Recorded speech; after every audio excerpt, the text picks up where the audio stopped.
guys, welcome to another Bolt Action Maneouvres. This is episode 6, I believe, and this time I'm going to try to figure out the ruined farmhouse from the D-Day Firefight set. No instruction to this, so presuming it's just going to be pretty straightforward. Yeah, so got that there. I've also got let's put the camera down a moment. Remember, I've got this tank I've done in the past, half track. I just got to put transfers on these things, and of course the American tank I did for the last Bolt Action Maneouvres. So they're there. Rule book. I'm just going to get one more thing I need. Okay, so I'm pretty good to go now. You might have guessed. What I didn't have was glue. Rectified now. And I've also got this US Airborne 57mm anti-tank gun. I'm not going to have a go at putting together if I fail miserably at this point. I've got the rule book.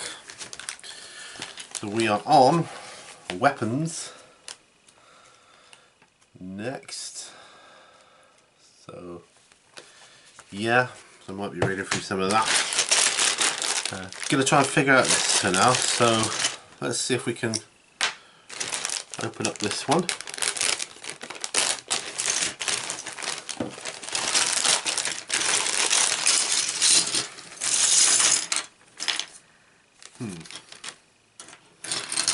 Okay, well that's obviously front with a door.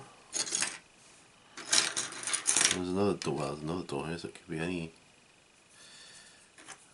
Do I put them in these things? Which looks logical that I might do. Seems logical, doesn't it? I don't know. What we've got here.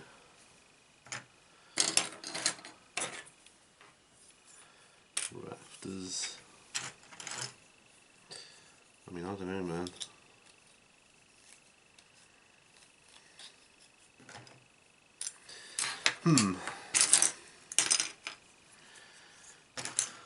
So, go to the side of one house, kind of, well, a bit like that, I suppose. So I'm not sure what the deal is here.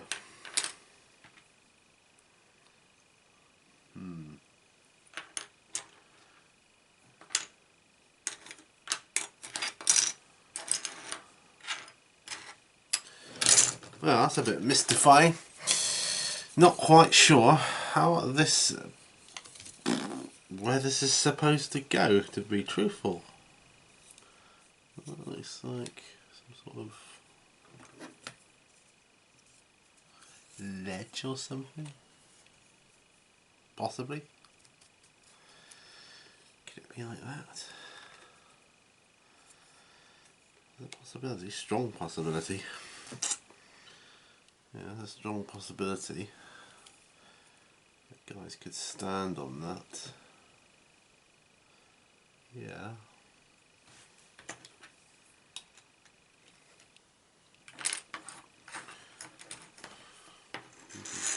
That way. This is quite mystifying, guys. I might have to have another look, see if there's anywhere I've missed. So I've got to be honest, I like to think I'm pretty good at putting things together. But hell, I don't know. Don't know how this goes together. I'm sure that looks like it could be part of the roof or something.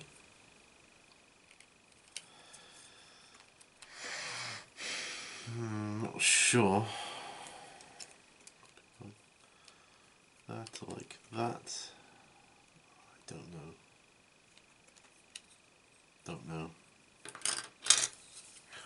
Let's have a quick look. Hi guys, I got my thumb up here because the last clip I recorded is not a good one. This is the one I want. When I say not a good one, I accidentally said a swear word and I didn't mean to, so I've redone it. Yeah, just trying to work this thing out. It's got a picture on the box, crude, well, crude, as in terms of crude for illustration purposes to show you how to do it, but it's all I've got to go on, really. So yeah, it's just knowing what bit goes in the angle of this corner thing first. Maybe, and there's a thought, maybe they both,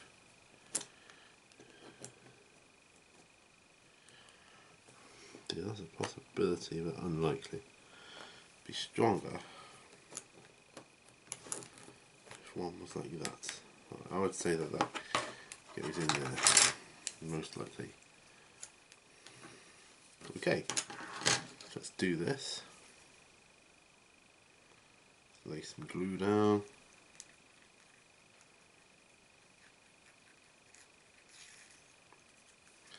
Now, because this is a different clip, as I was saying prior to this,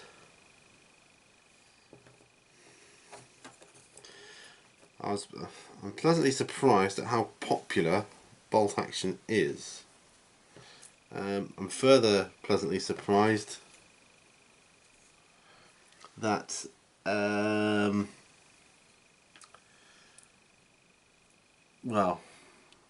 a lot of gamers at my local club play it, yeah? So what I'm also surprised at is the different scales that they play it in, because this is obviously designed to be 28mm.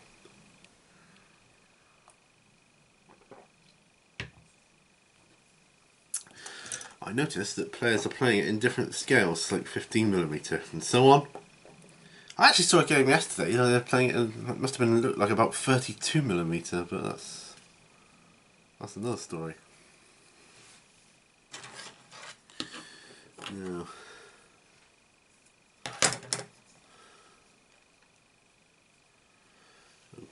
okay, so this is what I'm looking at.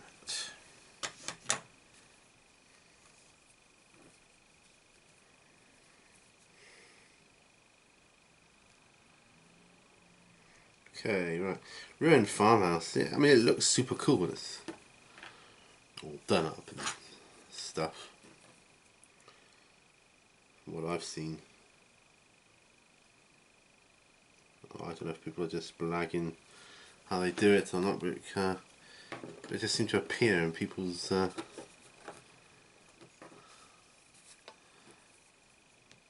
stuff that they bring, you know? Sorry, I was miles away there.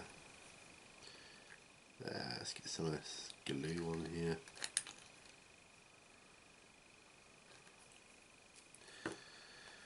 So yeah, it's ruined farmhouse. Ruined mind. It's good to have these lines on here that hold something in place for quite a while. Whilst I'm doing that, let's have a quick look at, let's grab it a moment, the weapons section. So that's where we got up to in our mini rulebook. Weapons. There we are. So let's have a look. This section describes rules for the most common and important combat weapons of World War II, including infantry, small arms support weapons and artillery. Well, it's basically, this is just your weapons chart. Page 45 here. Your range, your shots, and special rules. It tells you about Hitler's buzzsaw here. Before the war, the Germans developed a general purpose machine gun that could perform in the support role, but which was also light enough to serve as a squad based weapon. This was the MG-34, although broadly successful, in 1942 a successor was designed that was intended to be cheaper to make and more reliable in service. This was the formidable MG42, a weapon that was so good variants of the same design continue to serve in many armies to this day. Being a general purpose machine gun, the MG42 performed the same role within an infantry squad as the American Browning automatic rifle. British bred and Soviet DP, as well as the role of support machine guns such as the British Vickers and American Browning .30 and Russian Maxim PM and the MG42 had a phenomenal rate of fire, up to 1,500 shots per minute, producing a distinctive and terrifying noise that inspired the nickname Hitler's buzzsaw. This high rate of fire had its drawbacks though. Vast quantities of ammunition could be consumed very quickly, and in practice firing was limited to short bursts to conserve bullets. Also, barrels wore out quickly because of the high temperatures generated, but the weapon was designed in such a way that the barrel could be removed and replaced quickly in action.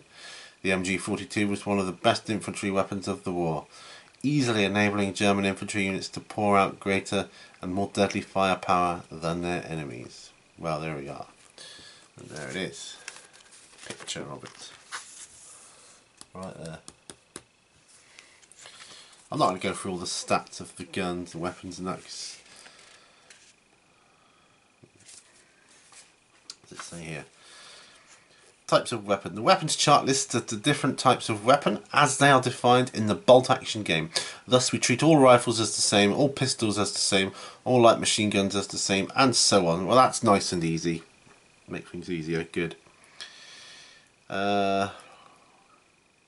All light machines, blah, blah, blah. Where we wish to make a distinction between particular kinds of machine gun or particular kinds of weapon of any type, we will introduce a special rule in the army list. For example, the German MG42 machine gun is given more shots to represent its high rate of fire compared to other weapons of this type.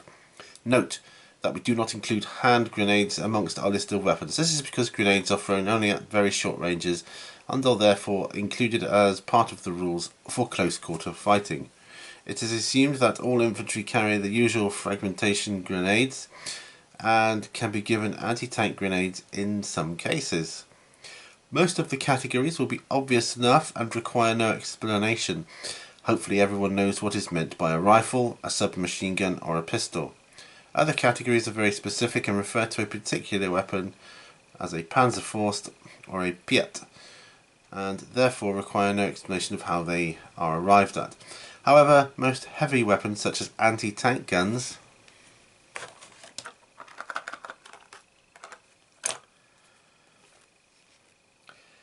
mortars and howitzers are rated as light, medium, heavy and so forth. A little explanation is required of how these categories have been determined. Okay, looking at all the different categories now.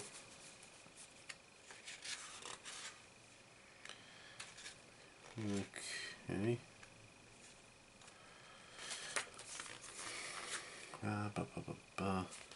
So it's just listing the different categories: rifles, pistols, submachine guns, SMGs, automatic rifles, assault rifles, light machine gun, LMGs, medium machine gun, MMG.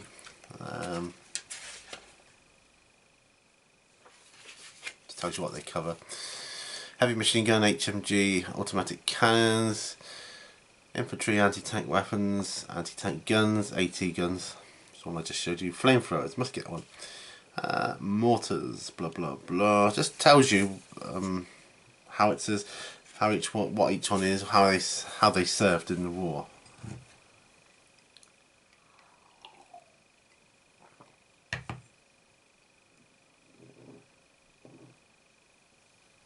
Okay. Weapons special rules. The following special rules are used to represent the different types of weapons or weapons mounted for specialist use as indicated on the weapons chart. Assault. This weapon suffers no penalty to hit when moving and shooting. In addition, infantry armed with an assault weapon can make 2 attacks in close quarter fighting against other infantry and artillery units. See page 55. I haven't got onto that yet. Note, being armed in this way does not confer 2 attacks against vehicles at close quarters. One shot. This is a disposable weapon that can be fired only once per game. For example, the Panzer Faust is a rocket-propelled anti-tank grenade commonly used by late war German troops. Once fired, replace the model with another model that does not carry the disposable weapon. Fixed. This weapon is too heavy and cumbersome to be moved easily. It probably has a substantial mount, and the chances are that its ammunition is equally hard to lug about. These weapons are ideally fired from a stationary position once set up, and if moved about usually take a while to get ready for action. Fixed weapons cannot be fired when a unit is given an advance order. Teams armed with fixed weapons that make an advance action can only move, they cannot shoot as well. Fixed weapons can only target an enemy unit that lies at least partially within their front arc, i.e. within the angle of 45 degrees. You may have a 45 degree template for that. To each side of their barrel as shown in the diagram opposite.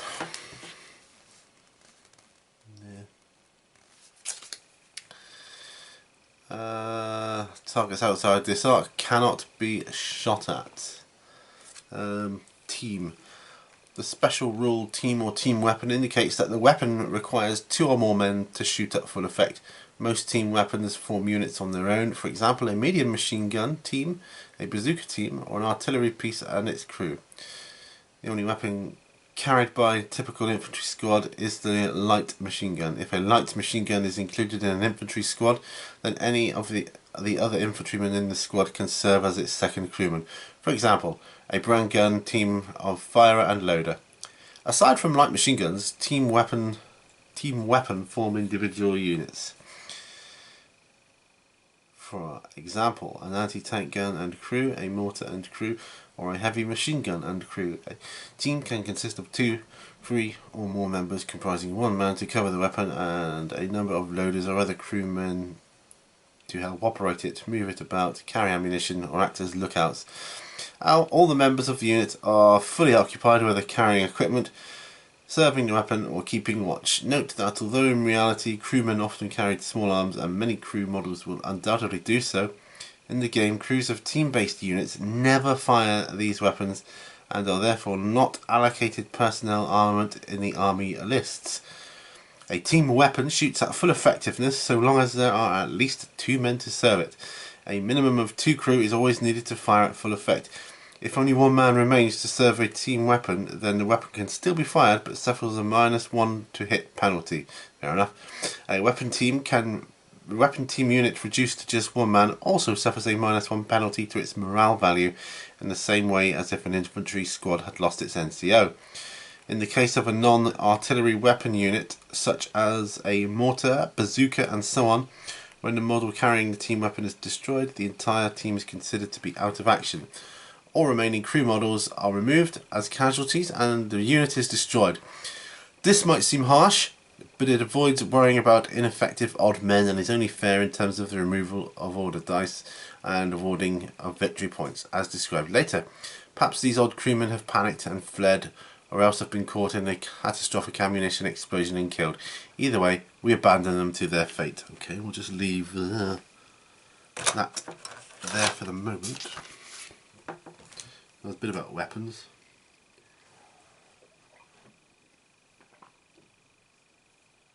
Okay, so we've got this section done here. Now.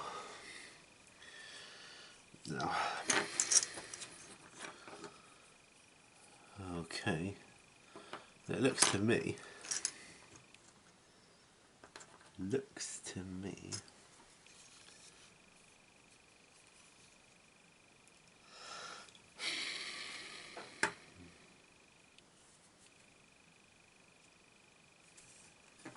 to me like this goes on top here, like so. Oh, the way around maybe. Is it that way around? That way around or that way around?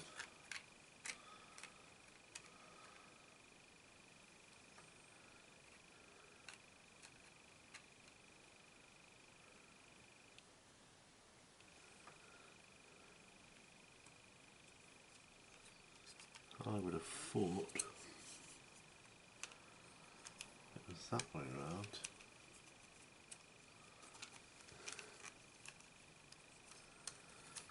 See, I don't. Picture isn't clear to me, but it's all I've got to go on, you see. It's definitely that way around. Okay, well that helps somewhat, I suppose.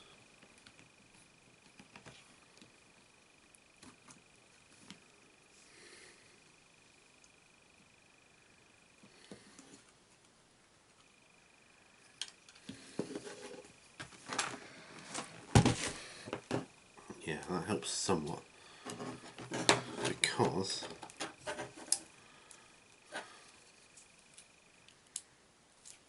that means I'm able to pull that apart,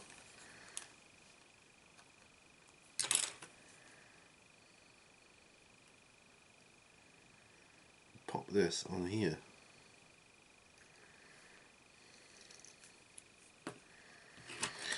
like so.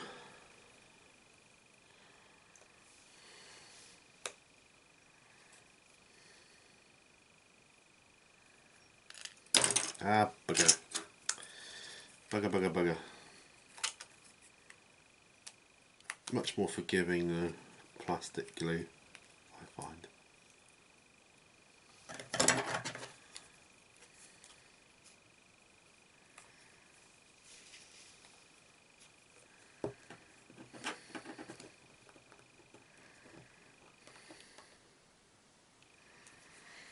Okay, we'll just pop some glue on here.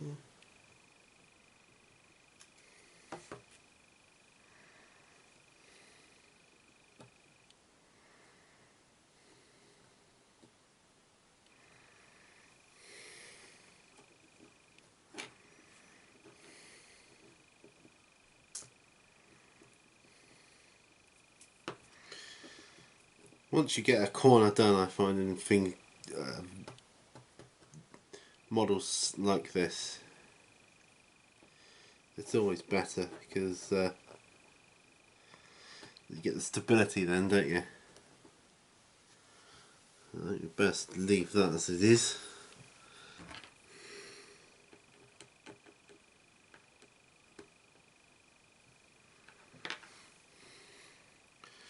Don't think you get much better than that.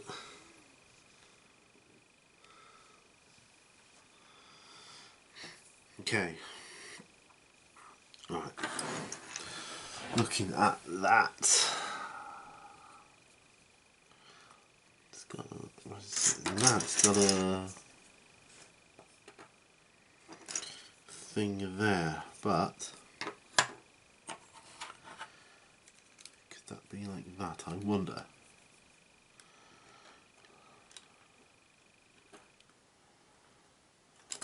Or like that. Just saying, like, could be, or it could be one of these buggers, could be one like that.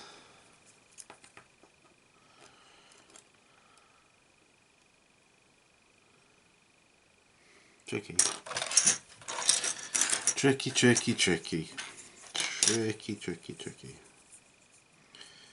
Yeah. So we've got 2 high corner units and 3 small corner units. Chimney I know about.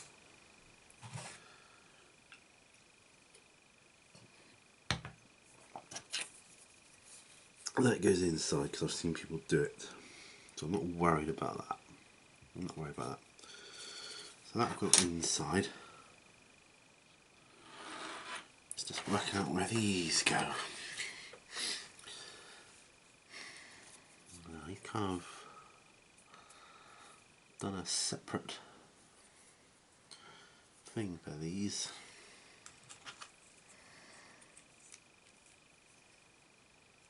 Which is fair enough. We'll just tidy up the corner a bit there. Just go inside. gluing.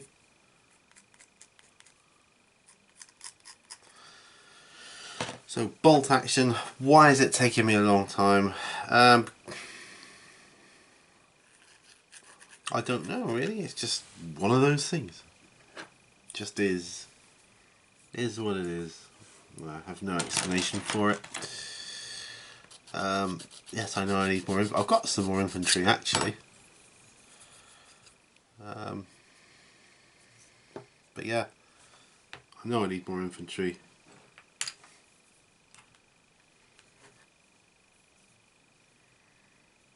It's just a case of.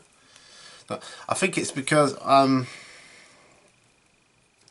largely the models, particularly infantry, are very, very fiddly to put together.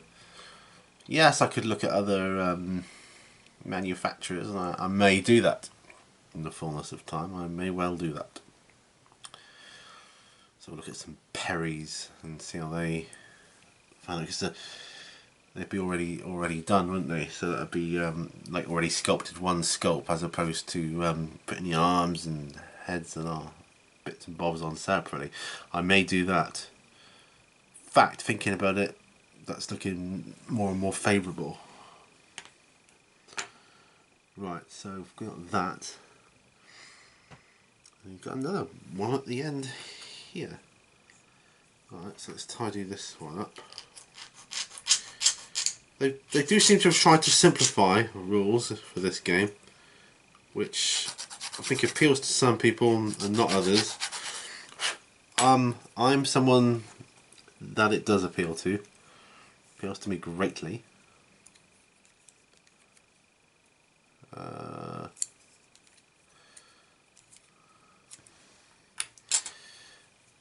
Yes, so I find that of huge interest.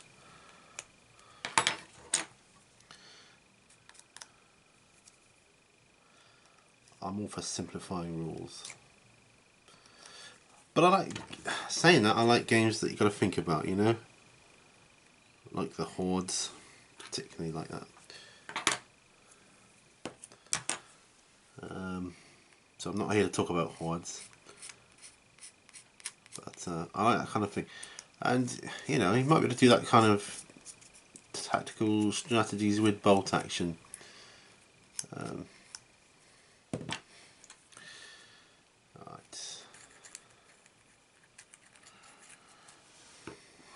Let's pop this corner on here, like so.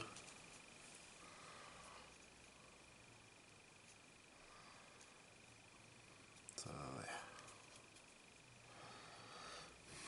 This is cool. I only want two areas really at the main building. Sort of chunk off it really.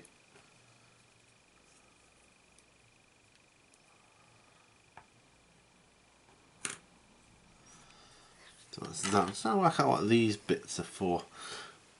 It's like bits of rubble, which I suppose you could just glue to the bottoms of them. True. Okay. So corner units or corner sections of wall or something. I have 4. Now I'm presuming 2 each. That's what I'm presuming. So I'm presuming that this have something like that, not that high.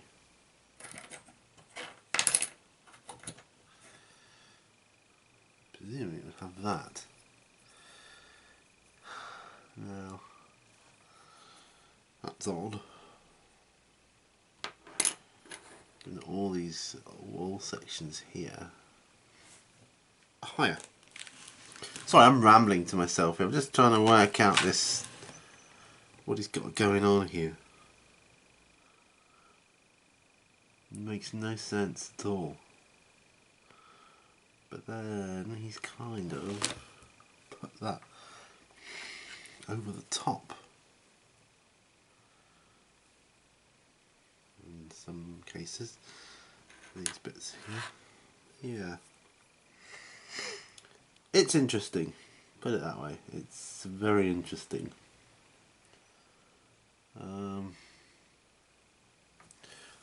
So I've been rambling for some time like a madman. So let's get back to the rules for a moment. So where did we get to?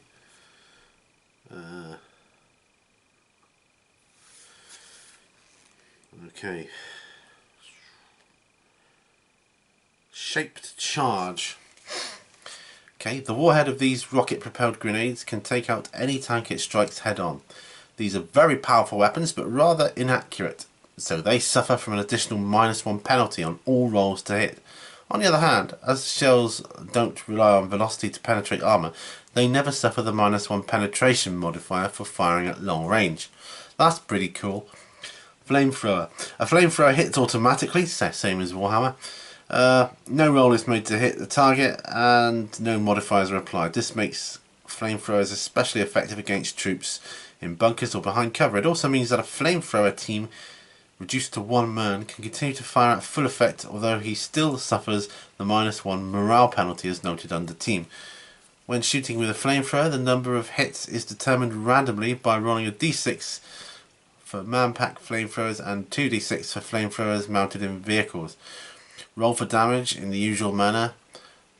Although flames cannot literally burn through armour, the penetration modifiers for shooting at armoured vehicles with heavy weapons do apply, as described in the vehicles section of the rules, page 79.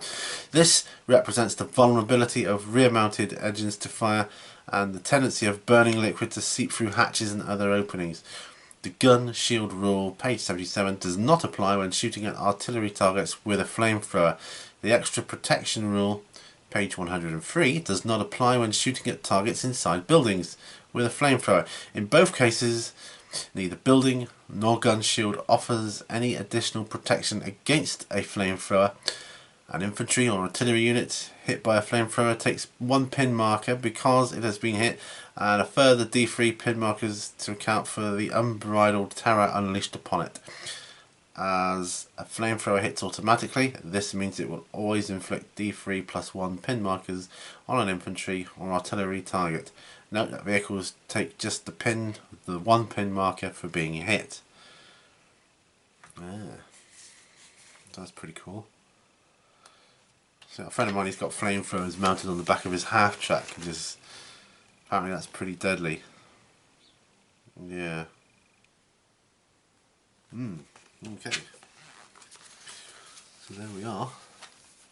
Just checking the battery. That's something I never do, check batteries. Okay, so that's coming on. Pop that over there a moment.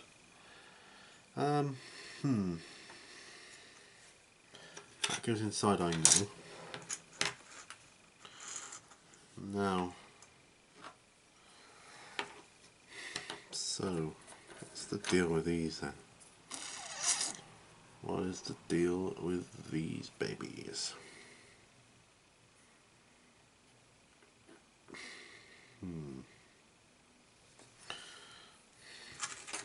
Well, guessing that this is going to have another wall section of some description, so we'll school that up. Sometimes it's a process of elimination, isn't it? You just got to go with the flow. It's getting darker as well. Just noticed.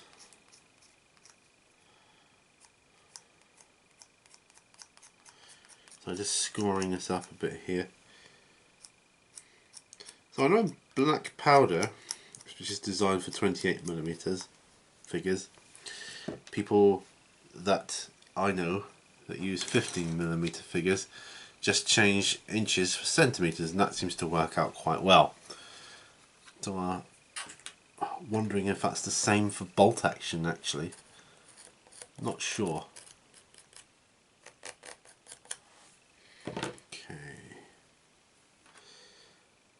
Pop some glue on here. Love plastic glue. Like I say, very forgiving.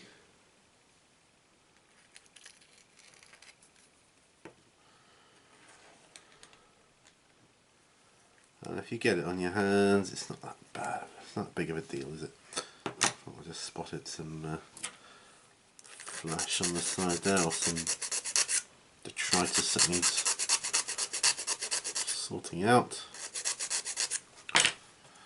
Right, try again. Try again, my amigo.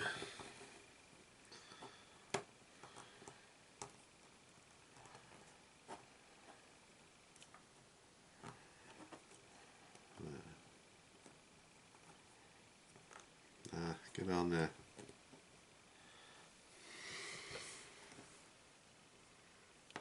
Okay.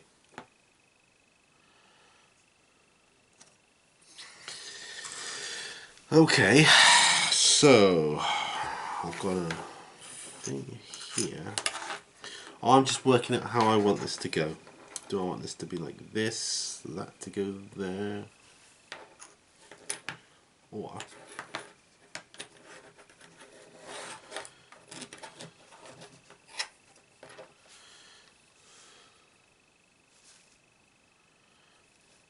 this is a strange one. Very strange, very strange.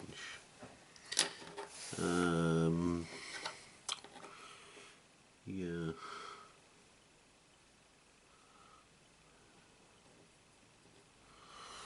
Up here that would have a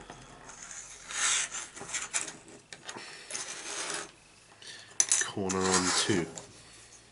Just looking at the illustration though. Of course I could have this completely wrong, but in any event I'll have a ruined farmhouse of some description, I think.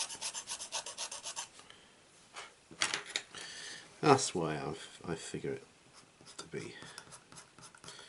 Score the inside of this one. Process of elimination. Once you've done that, I found that with other models with lots of bits. First of all you think, oh my word, how am I going to know what bits go where? But you think, well hang on, that bit's obviously his head. That's obvious. That bit's obviously his rocket, or you know, that kind of thing.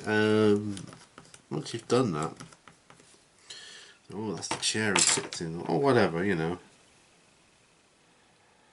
And usually the rest of it, well actually that's the only other thing, this could be, it's got to be his arm. Do you know what I mean?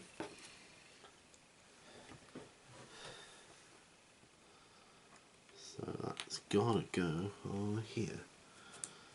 That's the only thing it can be.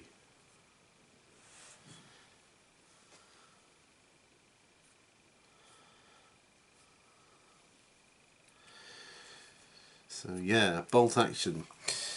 Now when Mini Warzone is up and running, i.e. built, I'm hoping it's going to be large enough to contain 2 tables. Bolt Action, when I'm doing Bolt Action, it's going to be Bolt Action, the table's going to be set up for a little while. Kind of like Crazy German does with his Flames of War.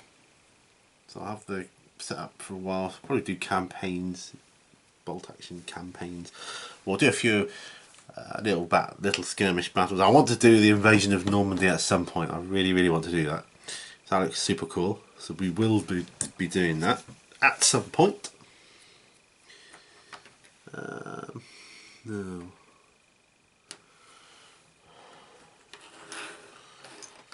Okay.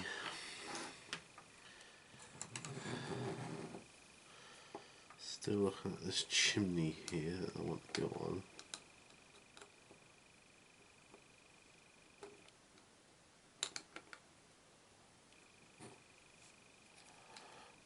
It's going to be...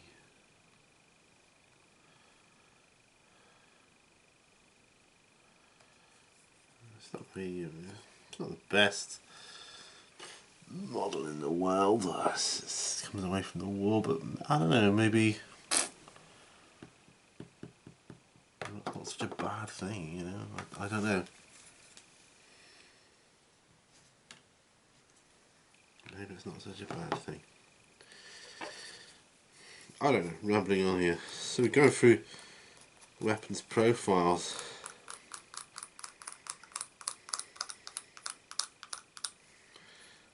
Not actually saying the statistics, just I mean there's no point, you'll have the rule book to refer to for that. I might do some reference cards at some point to get me going, you know, on the road to remembering it all. Oh, I'll have to do that for all of it, I think, actually. Every game I play, do reference cards. So that's the way forward. Warhammer, definitely. And Hordes, War Machine. I'll do it all, I think. Ronin, the lot.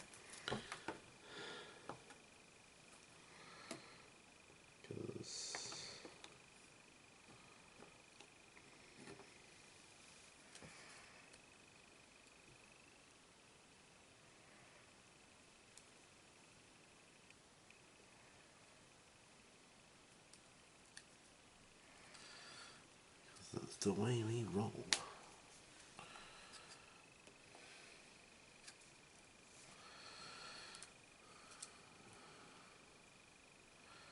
Well, this is weird, trying to hold this on here. You see this? Like, I'm glad it's not super glue. That's I wouldn't have a hope in hell of doing this. It just wouldn't work. Plastic glue, more of a chance, I would say. Yeah. More of a chance.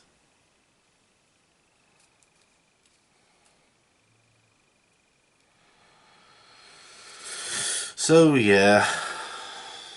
So we pop that down for a moment. Hope that stays there. Yeah, that's cool. That's cool. Like I say, that goes in here. I'm not sure about these for a minute. So that leaves me with a problem. 4 of these sections here. One that looks like it was a window at some point.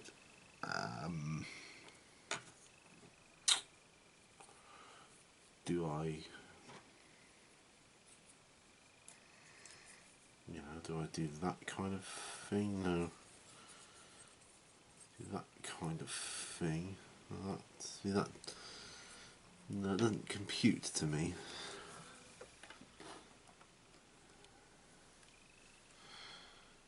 Yeah. Nah.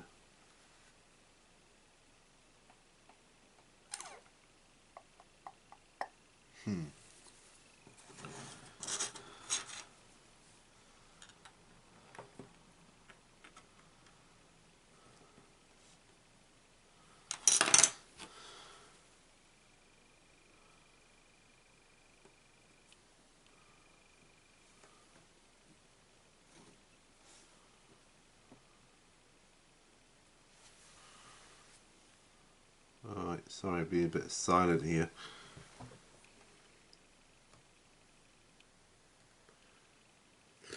Just making sure I kind of get all the gluing where I want. My trouble is I don't give glue a chance long enough to dry. That's always been a problem of mine. So what? See, that doesn't look quite right somehow. See, to me that goes across. He's got something which must go along. I'm wondering if it goes that way around.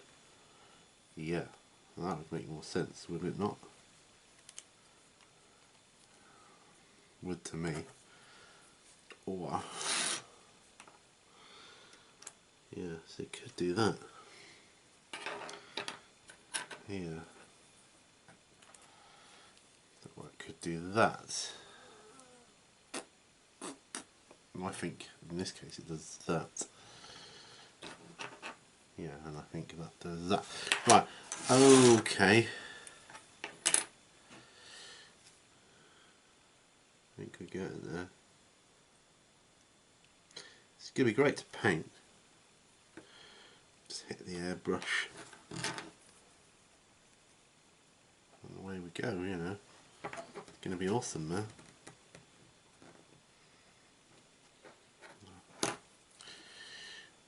Always forget an area or a surface to glue.